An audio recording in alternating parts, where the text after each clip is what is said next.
तो वही किसी मित्र ने एक प्रॉब्लम बताई कि उनके घर में कोई सदस्य हैं और उनको कोई मेंटल प्रॉब्लम है।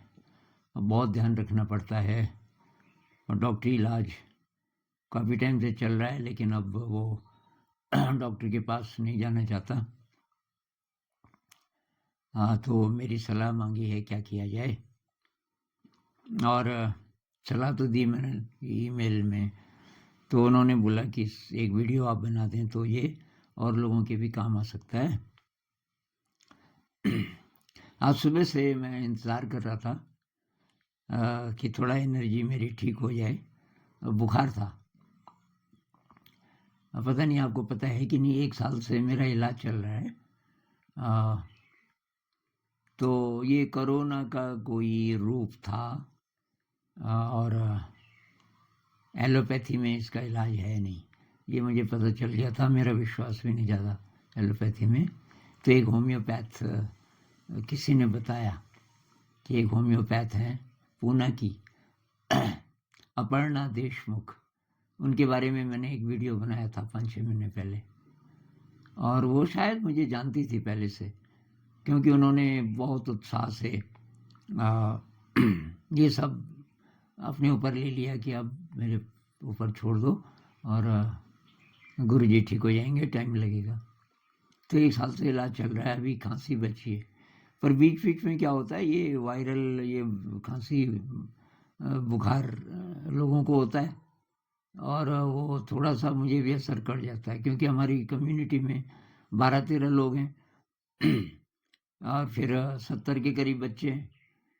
तो ज़्यादातर बच्चों को पहले होता है, बच्चों से टीचर के पास आता है।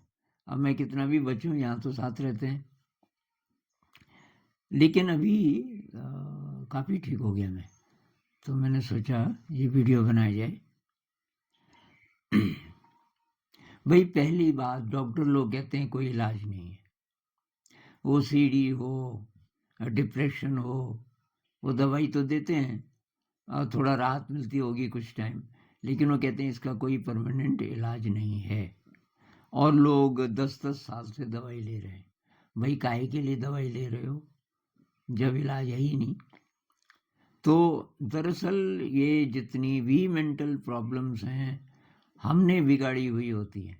थोड़ा सा हुआ और हमें डरा दिया किसी ने, या डॉक्टर ने कोई नाम दे दिया कि ये तो बाइपोलर है या कुछ और है, बहुत सारे नाम हैं आजकल।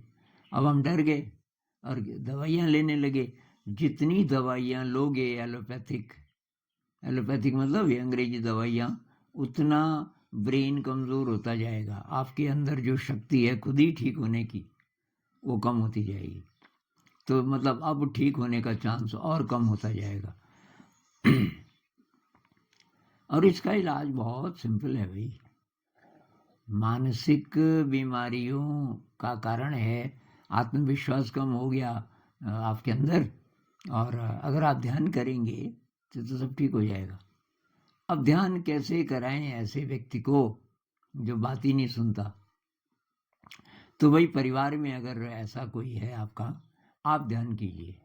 इसलिए नहीं कि तब वो भी करेगा ध्यान और उसको फर्क पड़ेगा। अपनी ज़िंदगी के लिए कि वो करे ना करे, मुझे इस घर की जो वाइब्रेशंस हैं वो थोड़ा ठीक करनी है। उससे भी पहले खुद को ठीक करना है। एक व्यक्ति अगर गहराई से ध्यान करने लग जाए किसी परिवार में, तो उसका असर होना शुरू होता है। तो मान लीजिए कि आपका भाई है जिसकी हालत है बहुत ज़्यादा वाइल्ड हो जाता है वगैरह वगैरह, तो एक तो आप ध्यान कीजिए, उसको दिखा के मत कीजिए। कैसे टाइम पे करना है कि वो भी देखे, वो देखे ना देखे, उसको पता तो चल ही जाएगा। अब जब आप ध्यान कर रहे हो तो धीरे धीरे धीरे उसको पता चल जाएगा कि ये जो भी तुम करते हो या करती हो, ये कोई चीज़ है, क्योंकि तुम दिखाने के लिए नहीं कर रहे हो और ज़बरदस्ती भी नहीं कर रहे हो, तो कुछ तो है इसमें। धीरे धीरे हो सकता है किसी दिन वो बोले कि ये मैं भी बैठ जाऊं, बस हो गई शुरुआत। और वो बोलेगा, और एक बार भी कुछ सांसों के लिए अगर उसने ऑब्जर्व कर लिया अपने आप को, तो थोड़ा सा रिलैक्स महसूस करेगा, और ऐसा होगा तो फिर वो धीरे धीरे उसमें शामिल होगा। इसके साथ यार घर में थोड़ा क्रिएटिविटी बढ़ाइए। ज़्यादातर घर होते हैं जहाँ लगता है कि यहाँ जिंदा इंसान रहते ही नहीं। संगीत, कोई बढ़िया संगीत बजाते हो आप? मतलब आपको इंस्ट्रूमेंट नहीं भी आता, पर उस पर अपना ये स्मार्टफोन पे लगा दो अच्छा संगीत, और कोई अच्छा स्पीकर हो उससे कनेक्ट कर दो थोड़ी देर के लिए, और सबको बोलो भाई इसके साथ डांस करो, जो जो करना चाहें उसके साथ झूमो। तो फास्ट लगा दीजिए, उसके साथ आप बॉडी मूवमेंट्स कीजिए, उसको कुछ मत बोलो, आप बॉडी मूवमेंट्स कीजिए और डांस कीजिए। कोई क्लासिकल, कथकली नहीं मैं बोल रहा हूँ, कैसा भी डांस, बॉडी मूवमेंट्स कैसे भी, उस संगीत के साथ जैसे आपका शरीर बोले। और उससे मतलब नहीं है कि वो देखे। अगर ये रोज आप करोगे कुछ मिनट, और धीरे धीरे इसका नशा फैलेगा परिवार में। मान लीजिए एक व्यक्ति शुरू करेगा, धीरे धीरे धीरे और लोग भी शुरू करेंगे। तो ये इस प्रकार का बहुत सारा म्यूज़िक है।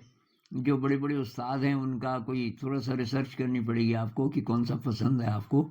और जैसे ये वायलिन में कुछ नॉर्थ इंडिया के भी हैं। फिर ये फ्लूट है, चौरसिया जी बहुत फेमस हैं इसमें फ्लूट। और अब सितार में रविशंकर हैं। तो ये पुरानी पीढ़ी के लोग हैं। अभी नई पीढ़ी के बहुत सारे हैं, लेकिन कोई ऐसा नाम नहीं है कि जो सबसे ऊपर हो।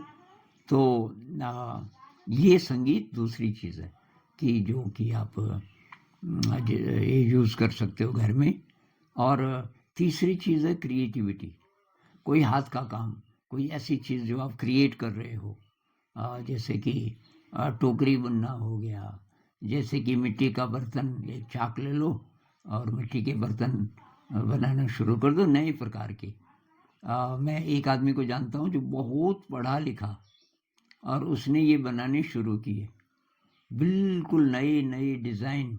फिर एक गांव, ये आंध्र प्रदेश की बात है, एक गांव था जो कि इसी पे डिपेंडेंट था। थोड़ा बहुत कृषि भी थी, लेकिन अब बारिश होनी बंद होगी, 2-3 साल हो गए थे। तो वो गांव छोड़ के जा रहे थे कि अब ये मिट्टी के बर्तन तो इतने बिकते नहीं, थोड़ा खेती भी होती थी। तो इस आदमी ने उनको बोला तुम ये नए नए डिज़ाइन बनाओ और मैं खरीदूंगा। और उसने किसी एग्जीबिशन में ले गया, बेंगलोर शायद, और वो बहुत महंगे महंगे बिक गए। तो सारा गांव दोबारा से बस गया। किसी ने तब बाहर जाने की नहीं सोची, क्योंकि वो समझ गए कि हमारी जो आर्ट है इसमें दम है। खैर, पर आप तो इसलिए करो कि ये जो हाथ का काम है ना, इसमें कुछ जादू है, अच्छा लगता है। तो पेंटिंग है, आपका बास्केट वीविंग है, बास्केट बनाना है, रोप, ये रस्सियाँ बनाना है, बहुत सारे काम, माला बनाना है। अब मन के खरीद लो अलग अलग रंग के, अलग अलग साइज़ के, वो बनाना शुरू कर दो। किसी भी काम में अगर उसका दिल लगता है थोड़ा सा, तो बहुत बड़ी बात है। कोई इंस्ट्रूमेंट लाओ। म्यूज़िक मतलब दो तरह से, एक तो आप ये ऐसा लगा सकते हो डांस के लिए, एक म्यूज़िक की प्रैक्टिस, जैसे सरगम, किसी टीचर की ज़रूरत नहीं, हारमोनियम ले लो और उसमें सारे गामा पदा नहीं सब बजाओ, एक सांस में एक सुर, सा रे गा मा, और ये सा तक पहुँचो, फिर वापस।